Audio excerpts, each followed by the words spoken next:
Chapter number 7. Name of the chapter is Permutation and Combination. देखो ये जो topic है ना आपके पास परम्यूटेशन कॉम्बिनेशन, इसका मतलब होता है अरेंजमेंट और सिलेक्शन। परम्यूटेशन का मतलब होता है अरेंजमेंट, कॉम्बिनेशन का मतलब होता है सिलेक्शन।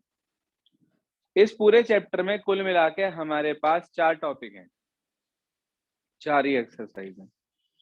पहला topic fundamental principle of counting, दूसरा टॉपिक फैक्टोरियल नोटेशन, तीसरा टॉपिक परम्यूटेशन और चौथा टॉपिक हमारे पास है इसके अंदर कॉम्बिनेशन। तो एक एक करके हम चारों टॉपिक पर चलेंगे। 4 ही दिन का चैप्टर है, इससे ज्यादा का समय इसमें लगने का नहीं। हद 5 दिन लग जाए मिसलेनियस समेत, मान लो एक मिसलेनियस भी है। तो सबसे पहली जो इसके अंदर हमारे पास कंसेप्ट आता है, जो मैं आपको आज सिखाने जा रहा हूँ, हेडिंग डालने कॉपी में,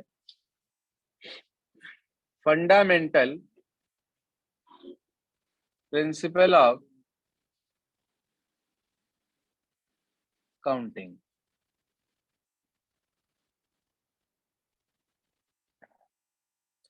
मोस्ट इंपॉर्टेंट चैप्टर है जी ये पूरा ही। देखिए ध्यान से क्वेश्चन कैसे आते हैं इसके अंदर। जैसे हमने सबसे पहला एग्जांपल लिया किताब का, very first example of your book, लिखा है हमारे पास find the number of 4 letter words with or without meaning which can be formed out of the letter of the word rose where the repetition of the letter is not allowed. repetition allowed नहीं है। repetition allowed का मतलब है कि भाई नहीं है का कि आर अगर एक बार लिखा गया तो दोबारा नहीं लिख सकते आप। ठीक है जी। जैसे कि हमारे पास एक वर्ड है, इसने दिया रोज, इसने कहा 4 लेटर के वर्ड बनाने हैं रोज की हेल्प से।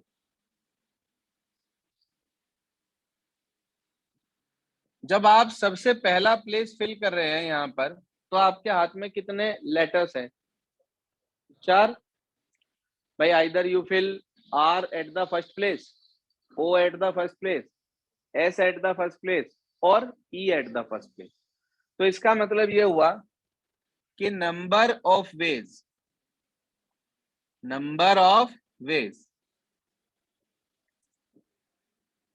टू फिल फर्स्ट प्लेस, कितने वेज हैं आपके पास?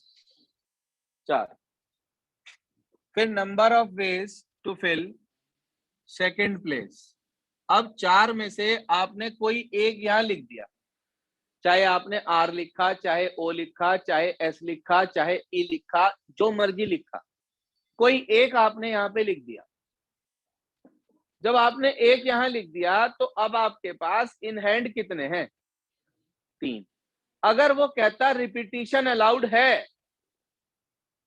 होते अब, तो अब भी 4 ही होते।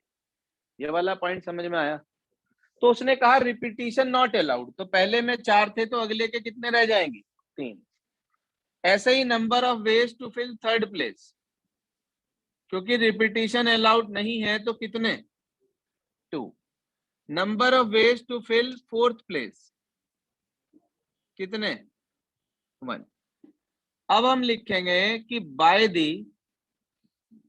Fundamental principle of counting, by the fundamental principle of counting, total words निकालने के लिए आप इन चारों की मल्टीप्लाई कर देंगे। कैसे?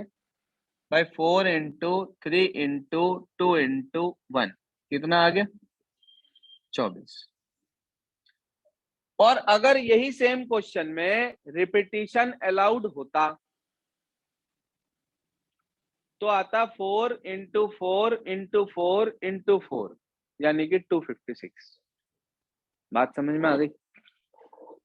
इसमें इस रोज से बनने वाले वो सारे वर्ड्स आ गए जिसका कोई मीनिंग हो या कोई मीनिंग ना हो, हर तरह का वर्ड इसके अंदर इंक्लूड हो गया। कई बार ऐसा होता है कुछ क्वेश्चंस में ये बात नहीं दी जाती कि रिपीटिशन अलाउड है या रिपीटिशन अलाउड नहीं है। जैसे मान लीजिए आपको ये कह दिया गया कि आपके पास 4 झंडे हैं या 5 झंडे हैं, झंडे मतलब flag, you are having 5 different flags of different colours, लाल पीला हरा नीला गुलाबी, लाल पीला हरा नीला गुलाबी, ठीक है जी। ये 5 तरह के फ्लैग आपके पास है। आपसे कहा गया कि different signals can be generated by using 3 flags, one below the other. 3 झंडों का इस्तेमाल करते हुए एक के नीचे एक लगाना है आपको, और ये बताओ कितने डिफरेंट फ्लैग, कितने डिफरेंट सिग्नल्स जनरेट हो सकते हैं। अब एक बात सोचने की है, जब हमारे पास 5 अलग अलग कलर के झंडे हैं, तो अगर उसमें से मान लो लाल झंडा हमने पहले लगा दिया, तो क्या आपके पास दोबारा से लाल झंडा है? नहीं। तो ऐसे क्वेश्चंस में रिपीटिशन अलाउड लिखे या ना लिखे उससे कोई फर्क नहीं पड़ने वाला, क्योंकि जो चीज की हमारे पास अवेलेबिलिटी ही नहीं है, वो झंडा जब हम दोबारा यूज कर ही नहीं सकते, तो रिपीटिशन अलाउड लिखे या ना लिखे हम तो रिपीटिशन कर ही नहीं सकते। सेंस समझ रहे हैं आप क्वेश्चन की? भाई यहां तो आपको वर्ड लिखने हैं, लिखने में किसी ने आपके हाथ नहीं रोक रखे, आप एक आर को 1 बार लिख लो या 1000 बार लिख लो। उसने अगर रेस्ट्रिक्शन लगा दी repetition not allowed, only then you are not able to write R once again, otherwise आप लिखने को तो उसे चाहे कितनी बार मर्जी लिख लो, लेकिन जिस चीज की अवेलेबिलिटी की बात हो रही वो अगर एक ही अवेलेबल है, then you can use only it at a one time, only at one time. एक बार आप उसका इस्तेमाल कर सकते हैं, दोबारा उसका इस्तेमाल नहीं कर सकते। बात समझ में आ रही? तो ये एग्जाम्पल क्लियर हो गया सबको, रोज वाला सभी को? कोई परेशानी, दिक्कत, दुविधा, मन में कोई शंका किसी के? जो स्टूडेंट ऑनलाइन है भाई, क्लियर होगी बात सभी को? Yes sir. चलिए जी, अब ये तो था एग्जाम्पल नंबर 1, रोज। हमने बड़े आराम से इसे देखा, समझा और कर लिया। इसके बाद चलते हैं एग्जाम्पल नंबर 2 की तरफ। पढ़िए सर क्या कहता है। एग्जाम्पल नंबर 2 देखिए सर, एग्जाम्पल 2 में उसने ये कहा बेटा जी, given 4 flags of different colours, उसी प्रकार का क्वेश्चन आ गया। बेटे हंसी जितनी आ रही ना, दांत पेट में घुसा दिए जाएंगे, ठीक है? हिंदी भाषा में ट्राई टू सिट सेपरेटली, अलग अलग बैठ जाओ। यही नाला है पीछे, घर वाले पहचानने के भी नहीं, मेरा ही लाल आया, दिखेगा काला ही काला आ रहा सामने से। हाँ जी, 4 flags of different colors. How many different signals can be generated if a signal require the use of 2 flags, one below the other? 2 झंडों का इस्तेमाल करना है, 4 झंडे आपके पास अवेलेबल हैं, और आपसे पूछ रहा है कितने सिग्नल जनरेट हो सकते हैं। तो देखो जी, इस प्रकार से 2 झंडे लगा दिए बेटा जी। आप बताओ पहले झंडे पे लगाने के लिए आपके पास कितने फ्लैग मौजूद हैं? 4। 4 अलग अलग कलर के झंडे हैं आपके पास, तो 4 फ्लैग आपके पास मौजूद है। तो number of ways to fill first place is 4। अब आपने 4 में से एक झंडा यहाँ लगा दिया, उसने क्वेश्चन में लिखा नहीं रिपीटिशन अलाउड या not allowed, but common sense से हमें पता चल रही बात कि अगर हमने उन 4 में से एक झंडा वहां लगा दिया, तो अब तो हमारे पास 3 ही झंडे रह गए, रिपीटिशन तो हम कर ही नहीं सकते किसी भी कीमत पे। तो इसका मतलब अगला प्लेस फिल करने के कितने वेज हुए, और फंडामेंटल प्रिंसिपल ऑफ काउंटिंग से इनकी मल्टीप्लाई कर दूं तो 4 3 जा। ऐसे नहीं लिखना है आपको, जैसे पहले एग्जांपल में बताया था, number of ways to fill इतना, number of ways to fill इतना, by the fundamental principle of counting total number of signals generated is equals to 4 into 3 equals to 12। ऐसे लिखना है। समझ आ गई बात? अगला एग्जांपल देखते हैं। कह रहा है how many 2 digit even number, even कौन से होते हैं भाई?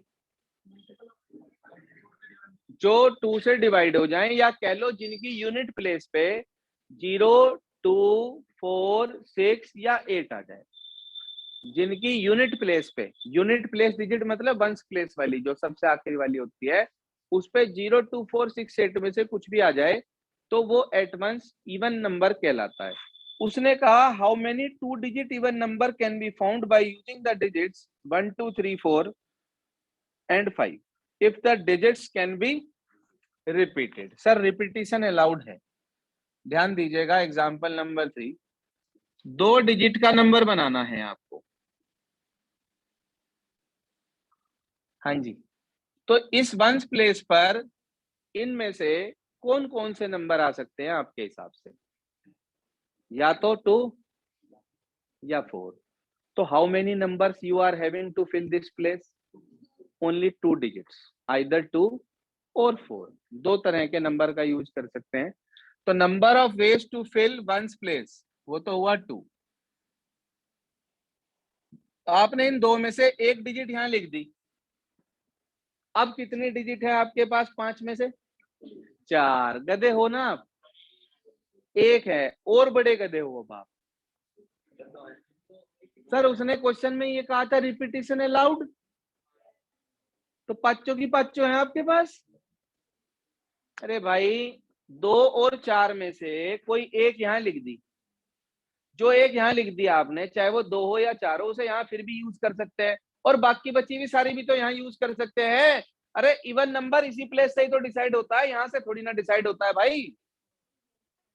तो यहाँ तो आप सब लिख सकते हो 1B, 2B, 3B, 4B, 5B। तो how many ways to fill this place? 5। इसका मतलब इसे भरने के मेरे पास 5 तरीके हैं। तो फंडामेंटल प्रिंसिपल ऑफ काउंटिंग से टोटल कितने नंबर्स बन गए? 10। नहीं समझ में आई क्या बात सब बच्चों को? आप चाहो तो बना के देख लो। 1, 2, उसके बाद 2, 2, 3, 2, 4, 2, 5, 2, 5 तो ये बन गए। ऐसे ही 1, 4, 2, 4, 3, 4, 5, 4, 4, 4, 5, 4, 5 ये बन गए। तो टोटल 10 बन गए, इसके अलावा बन ही नहीं सकते, चाहे आप बना के देख लो। ठीक है जी।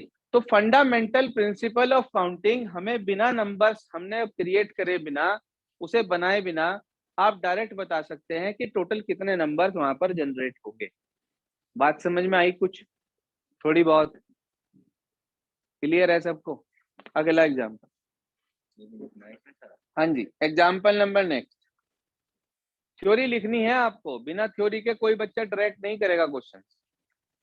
जी हाँ, एग्जाम्पल नंबर 4 क्या कहता है सुनिए। कह रहा find the number of different signals that can be generated by arranging at least 2 flags. What do you mean by this word at least 2? कम से कम 2, यानी कि 2 वाले लेंगे और 2 से कम या 2 से ज्यादा? सोच लो, 2 या 2 से ज्यादा। ज्यादा वाली बात ठीक है। उसने कहा एटलीस्ट 2, मतलब 2 तो होने ही चाहिए, उससे ज्यादा कितने भी हो सकते हैं। तो एक बार तो आप 2 फ्लैग लेके सिग्नल बनाएंगे, एक बार आप 3 फ्लैग लेके सिग्नल बनाएंगे, एक बार आप 4 फ्लैग लेके सिग्नल बनाएंगे, एक बार आप 5 फ्लैग लेके सिग्नल बनाएंगे, और फिर उन सारे सिग्नल्स को जोड़ देंगे तो आपको टोटल नंबर ऑफ सिग्नल्स मिल जाएंगे। बात समझ में आ रही है? कैसे? समझिए ध्यान से। बड़ा अच्छा और आसान सा टॉपिक है, सुंदर टॉपिक है, मजा आ जाता है जब पढ़ते हैं ना इसको। लेकिन बच्चों में कमी ये है कि वो घर पे जाकर करके ही नहीं देखना चाहते, सोचते हैं बस समझ में आ गया सारा। एक बार 2 झंडे लिए हमने, एक बार 3 झंडे लिए हमने, एक बार 4 झंडे ले लिए हमने, और एक बार 5 झंडे लेके सिग्नल बना लिया। ठीक भाई, एक बार 5 झंडे लेके सिग्नल बना लिया हमने, 5 ऐसे। बताइए sir, how many flags you are having total? 5 flags. तो बताओ इस वाले में 5 और 4 कितना हो गए? 20। इसमें 5, 4, 3, इसमें कितने हो गए? 60। इसमें 5, 4, 3, 2 कितने हो गए?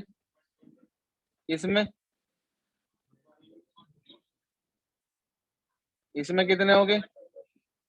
इन सबको जोड़ दो, 120, 120, 240, 300 और 20, 320.